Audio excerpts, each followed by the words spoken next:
समोसा, यह शब्द सुनते ही आप लोग के मन में पानी आ जाता है और आप चाहते हैं कि समोसा भर भर के खाएं। बच्चे भी जहां इसे पसंद करते हैं, वहीं बड़े भी इसके लिए ललचाते हैं। लेकिन क्या आप जानते हैं कि समोसा सबसे पहले किसने बनाया होगा और किस कारण बनाया होगा, या इसका आविष्कार किसने किया होगा? तो आज की कहानी इसी पे है। मैं एक ऐसी कहानी सुनाने जा रहा हूं जिसमें आप समझेंगे कि सबसे पहले समोसा का आविष्कार किन परिस्थितियों में और किसके द्वारा हुआ। बात बहुत पुरानी है, आज से लगभग 250 साल पहले। इन दिनों महाराज कृष्णदेव कृष्णचंद्र को बात बेबात गुस्सा आने लगता था। राज दरबार में लाख टके का प्रश्न था, हर कोई परेशान था, प्रजा भी डरी हुई थी कि कहीं उन्हें महाराज के कोप का भाजन न बनना पड़े। महाराज के गुस्से के आगे सबकी बोलती बंद हो जाती थी। उन दिनों किसी कारण सुबह सुबह दरबार लगा था। महाराज और दरबारी सुबह का नाश्ता दरबार में ही कर रहे थे।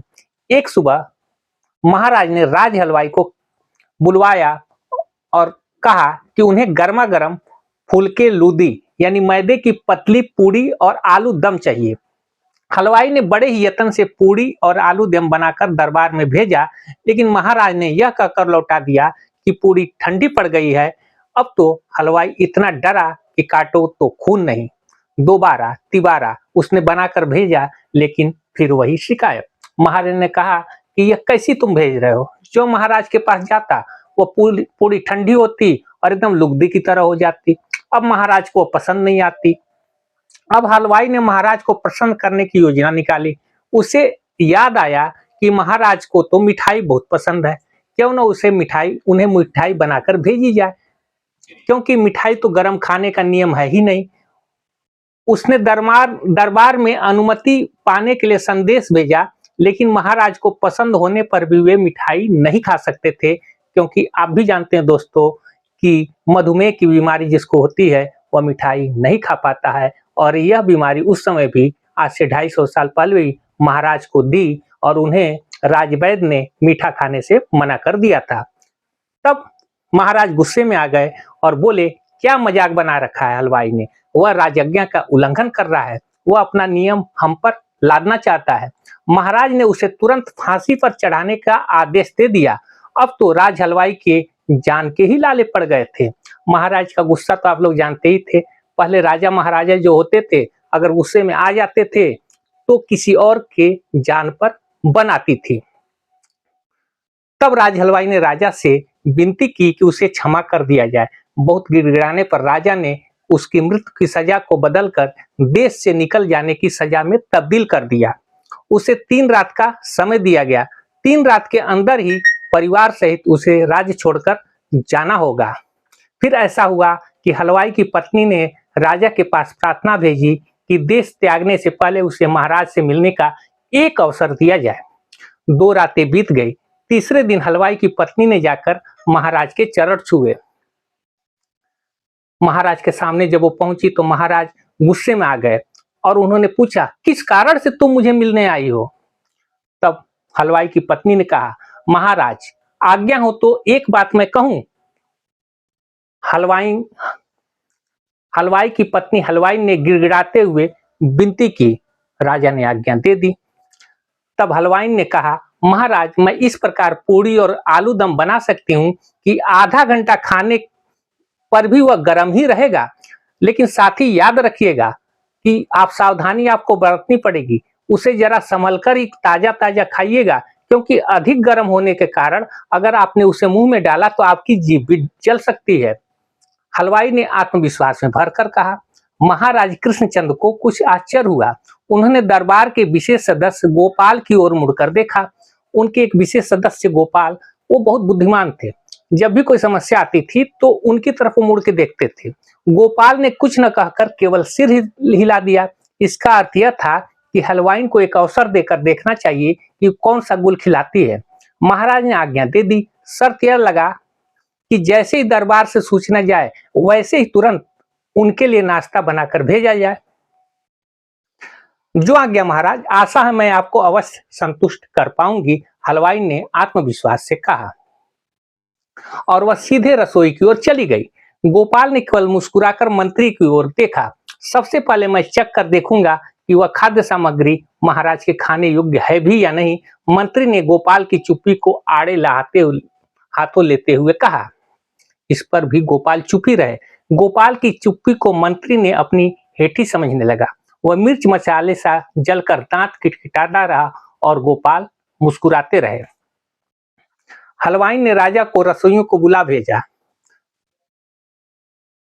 और मैदा सानकर उससे पतली और छोटी पूड़ियां बेलने को कहा। हलवाई तो इतना डरा हुआ था कि उसके हाथ पैर शून्य पड़ने की स्थिति आ गई।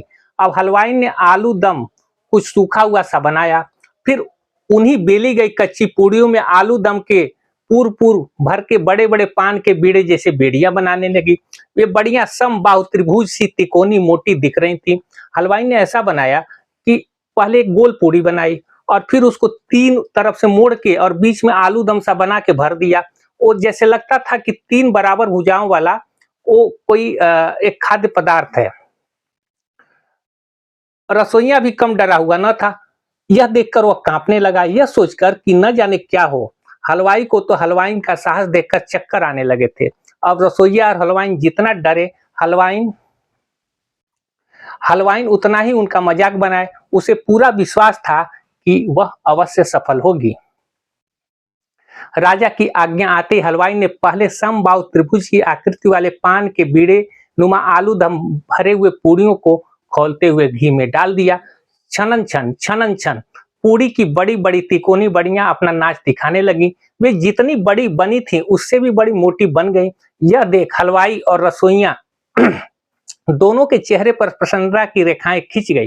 अब वो खुश हो गए जब उन्होंने एक आकार उसका देखा और एक सुंदर सा दृश्य देखा कढ़ाई में कि समोसे जैसा कुछ तलने लगा है। हालांकि उस समय समोसा कहीं प्रचलन में नहीं था, न कोई समोसा खाता था न कोई बनाता था, लेकिन यह खाद्य पदार्थ पहली बार ऐसे कढ़ाई में उन्होंने देखा था। हलवाई ने वैसा ही 10 बीड़े नुमा पूड़ियां बना डाली। अब महाराज के सामने उन्हें परोसना था। हलवाई और रसोइयों ने पहले इनकार कर दिया कि वे इस कार्य में सहयोग नहीं कर सकते। एक बड़ी सी थाली में उन्हें सजाकर हलवाई स्वयं ही दरबार में लेकर चली गई। वो सब तो डरे हुए थे, उनको लगा कि महाराज के गुस्से का शिकार हो गए तो फिर महाराज न जाने कौन सी सजा दे दें। तो हलवाई ने साहस दिखाते हुए खुद ही समोसे जैसी चीज को जो बनाई थी वह लेकर महाराज के दरबार में पहुंच जाती है। महाराज ने जब उन्हें देखा तो उनकी आंखें फटी की फटी रह गई और वो आश्चर्य होकर पूछते हैं, इसका नाम क्या है? खाने से पहले इनके नाम भी तो जान लूं। वे मुस्कुराते हुए पूछे।